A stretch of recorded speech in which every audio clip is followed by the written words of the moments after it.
Cinema शौकीन सबका स्वागत करता है। आज हम बात करने वाले हैं रूथलेस के बारे में। ये कहानी है एक हाई स्कूल टीचर की, जिसकी सच्चाई किसी को पता नहीं कि वो पहले क्या करता था, मगर जब उसके एक स्टूडेंट के साथ कुछ गलत चीजें होती हैं, तब वो सबको दिखाता है कि आखिर वो क्या कर सकता है। कहानी की शुरुआत होती है और हमारे सामने एक स्कूल का दृश्य आता है। यहीं पर हम हैरी नाम के एक आदमी को देखते हैं जो रेसलिंग टीचर है। वो बड़े ही प्यार से बच्चों को सेल्फ डिफेंस और रेसलिंग सिखाता है। उसका मानना है कि सबको ये स्किल आनी चाहिए। वो बच्चों से बड़े ही प्यार से बात करता है ताकि कोई भी बच्चा उससे डरे नहीं और अपने अंदर की कोई भी बात ना छुपाए। उसकी जिंदगी ऐसे ही बीत रही होती है। तभी एक दिन जब वो घर वापस आता है, तब उसके पास कॉल आता है डिटेक्टिव जोन्स का। जोन्स उसे बताता है कि तुम्हारी बेटी अभी अस्पताल में है और वो कोमा में जा चुकी है। उसकी हालत बहुत ही खराब है, जितनी जल्दी हो सके तुम्हें हॉस्पिटल आना पड़ेगा। अब हैरी को समझ में नहीं आता कि वो क्या करे। वो तुरंत पहुंच जाता है अस्पताल। वो सारे बच्चों को सेल्फ डिफेंस सिखाया करता था, मगर उसकी बच्ची के साथ ही हादसा हो गया। वहाँ जाने के बाद वो मिलता है जोन से और अपनी बेटी जेन को भी देखता है, जिसकी हालत बहुत ही ज्यादा खराब है। वो जोन से पूछता है कि आखिर मेरी बच्ची के साथ ऐसी हरकत किसने की। तब जोन्स उसे पूरी कहानी बताने लगता है। वो कहता है कि जेन अपने बॉयफ्रेंड के साथ बाहर गई थी, तब वो उसके साथ इंटीमेट होने की कोशिश कर रहा था, मगर जब तुम्हारी बच्ची ने मना किया तब उसका दिमाग खराब हो गया और वो पीटने लगा तुम्हारी बच्ची को। उसके तुरंत बाद हमने उसे गिरफ्तार किया और उससे पूछताछ शुरू की। उसने इन सारी बातों को एडमिट किया है। उसने ये कहा कि जैसे ही जेन ने उसे मना किया, उसका दिमाग काम करना बंद कर गया। तब उसने हमला कर दिया जेन पे। उसे बिल्कुल भी इस बात का आभास नहीं था कि जेन के साथ कुछ ऐसा होगा, वो कोमा में चली जाएगी। हैरी जोन्स से पूछता है कि अब उस लड़के के साथ क्या होगा। जोन्स कहता है कि हमने उसके ऊपर कार्यवाही करना शुरू कर दिया है। वो लड़का बचेगा नहीं। जितने बड़े चार्जेस हो सके हम उस पर उतने बड़े चार्जेस लगाएंगे। तुम उसकी चिंता मत करो, वो शायद कभी भी जेल से बाहर ना आए। इन बातों को सुनने के बाद हैरी कहता है कि अगर वो कभी भी जेल से बाहर आया तो मैं उसे जिंदा नहीं छोड़ूंगा। देखो उसने मेरी बच्ची की क्या हालत कर दी। जोन्स कहता है कि तुम चिंता मत करो, हम अपनी पूरी कोशिश करेंगे कि उसे कड़ी से कड़ी सजा दी जाए। इतना कह के वो चला जाता है। उसके जाते ही जेन की तबीयत और भी ज्यादा खराब होने लगती है, जिसे देखने के बाद हैरी परेशान हो रहा है। जल्दी से यहाँ पर सारे डॉक्टर्स आते हैं और वो देखभाल करने लगते हैं जेन की, मगर थोड़ी देर के बाद वो हैरी को बताते हैं कि जेन ने अपना दम तोड़ दिया। इस बात को सुनने के बाद अब अंदर से हैरी टूट चुका है। उसे समझ में नहीं आ रहा कि वो क्या करे। जेन के अलावा हैरी का दुनिया में कोई भी नहीं है। उसे लग रहा है कि उसका सब कुछ खत्म हो गया। वैसे ही फूट फूट कर रोते रहता है और टाइम ऐसे ही बीतता है। कुछ सप्ताह के बाद अब हैरी पहुंचता है अदालत में, जहाँ पर उस लड़के पे कार्यवाही हो रही है। जैसे जैसे कार्यवाही आगे बढ़ती है, जज अपने फैसले में बताती है कि इस लड़के को आजीवन कारावास की सजा दी जा रही है। इन बातों को सुनने के बाद हैरी खुश होता है कि कम से कम उसे सजा मिल गई, मगर वो इस बात को जानता है कि चाहे इस लड़के को कैसी भी सजा क्यों ना मिल जाए, उस चीज से उसकी बच्ची वापस नहीं आने वाली। उसकी बच्ची हमेशा के लिए उसकी जिंदगी से जा चुकी है। अब हैरी के लिए सारी चीजें बदल गई है। उसकी जिंदगी पहले की तरह नहीं रही, मगर वो अपनी जिंदगी पे गिव अप भी नहीं करना चाहता। वो चाहता है कि कैसे भी वो पहले की तरह अपनी जिंदगी जी सके। वो अपनी पूरी कोशिश करता है, हर रोज के रूटीन को फॉलो करता है, मगर उसकी बच्ची की यादें उसे परेशान कर रही हैं। वो बार बार उसकी तस्वीरों को देखते रहता है और जेन को याद करता है कि अगर जेन होती तो अभी क्या करती। वो शराब भी पीना शुरू कर देता है। कहीं ना कहीं जोन्स को इस बात का अंदाजा है कि हैरी बहुत ही परेशान होगा। जोन्स उसे हमेशा ही कॉल करके उसका हालचाल पूछते रहता है। हमेशा ही हैरी उससे कहता है कि वो ठीक है और वो जोन्स का शुक्रिया अदा भी करता है कि वो बार बार उस पर चेक कर रहा है। अब धीरे धीरे हैरी की हालत बेहतर हो रही है। वो सारी चीजें करने की कोशिश कर रहा है जिससे वो सारी चीजों को भुला सके और उसकी जिंदगी फिर से नॉर्मल हो जाए। इसीलिए एक दिन वो जाता है मूवी देखने के लिए। जब वो मूवी देख रहा होता है, तभी उसका ध्यान जाता है सामने वाले एक लड़के पे, जो अपनी गर्लफ्रेंड को जबरदस्ती किस करने की कोशिश कर रहा है। वो लड़की उसे बार बार मना करती है, मगर वो नहीं मानता।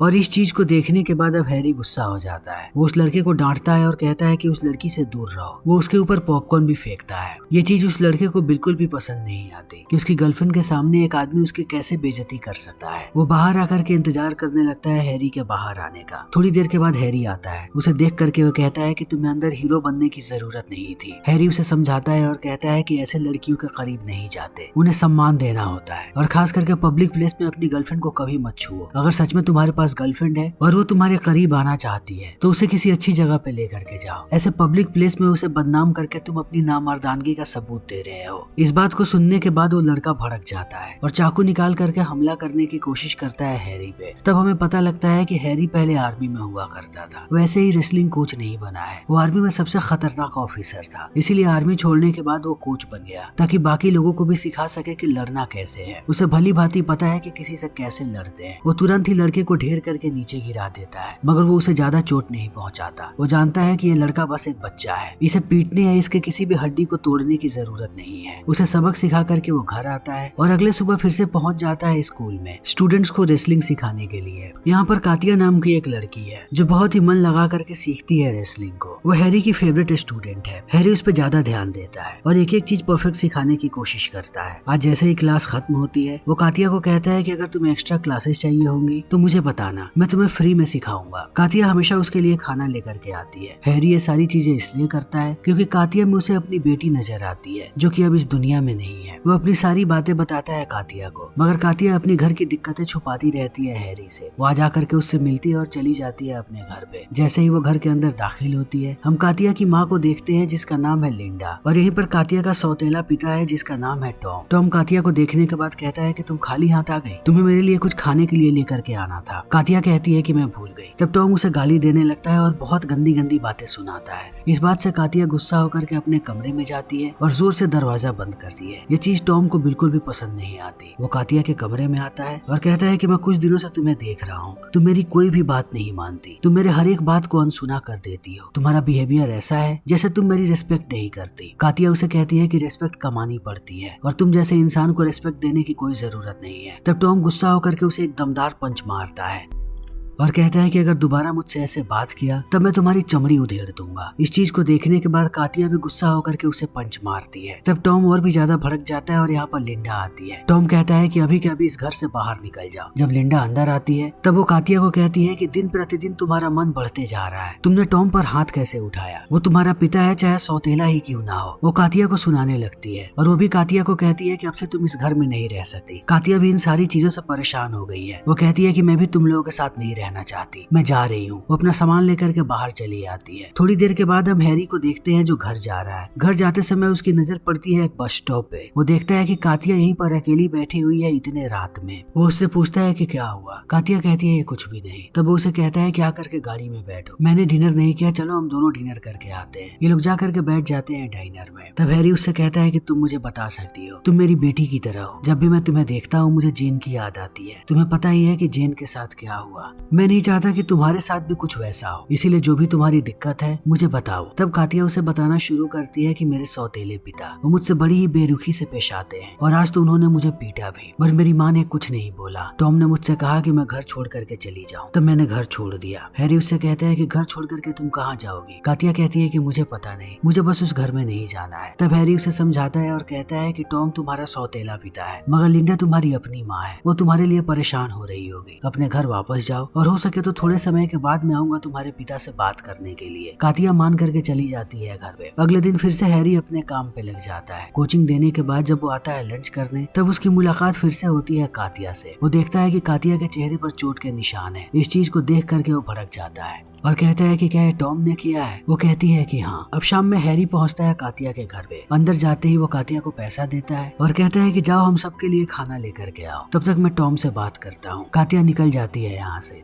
तब हैरी बड़े ही प्यार से समझाता है टॉम को। वो कहता है कि कातिया बस एक छोटी सी बच्ची है, उसे जिंदगी में अभी बहुत कुछ करना है। वो जब भी आती है स्कूल में वो परेशान होती है क्योंकि यहाँ पर उसे दिक्कत हो रही है और किसी भी बच्चे के लिए अच्छी बात नहीं है। अगर उसका दिमाग तंदुरुस्त रहेगा तभी वो जिंदगी में तरक्की कर पाएगी। तुम्हें पता है कि मैं किस बारे में बात कर रहा हूँ, इसीलिए कातिया से दूर रहो। अगर तुम ऐसे ही उसे परेशान करते रहे तब वो बच्ची बर्बाद हो जाएगी और अगर उसके साथ ऐसा कुछ भी हुआ तो मैं तुम्हारे ऊपर चाइल्ड अब्यूज का केस लगाऊंगा। तब टॉम उससे कहता है कि तुम एक मामूली टीचर हो और बस स्कूल तक ही अपने काम को सीमित रखो। तुम मेरे घर तक कैसे आ गए? मेरा जो मन करेगा मैं वो करूंगा। मैं फिर से मारूंगा कातिया को, इस बार मैं उसकी चमड़ी उधेड़ दूंगा। इस बात को सुनने के बाद हैरी गुस्सा हो जाता है। वो टॉम को पीटता है और उसका दायां हाथ तोड़ करके नीचे गिरा देता है। तभी यहाँ पर कातिया आती है खाना लेकर के। वो खाने को लेकर के फेंकता है टॉम के हाथ पे और कातिया को कहता है कि अब खाने की जरूरत टॉम को है। इस चीज को देखने के बाद ये लड़की बहुत खुश है कि वो अकेली नहीं है। अगर उसके साथ कुछ भी गलत होता है तो हैरी यहाँ पर है जो उसके लिए लड़ेगा। अब दोबारा आकर के अपने काम पे हैरी लग जाता है। तभी उसके पास पुलिस वाले आते हैं। उसे एहसास होता है कि टॉम ने उसके खिलाफ केस किया है कि उसके घर में घुस करके हैरी ने उसे पीटा। पुलिस वाले लेकर के आते हैं अब हैरी को पुलिस स्टेशन। तब उसकी मुलाकात होती है जोन्स से। जोन्स कहता है कि तुम ये क्या कर रहे हो। हैरी उसे पूरी बात समझाता है और कहता है कि कातिया मेरी सबसे अच्छी स्टूडेंट है और टॉम उसका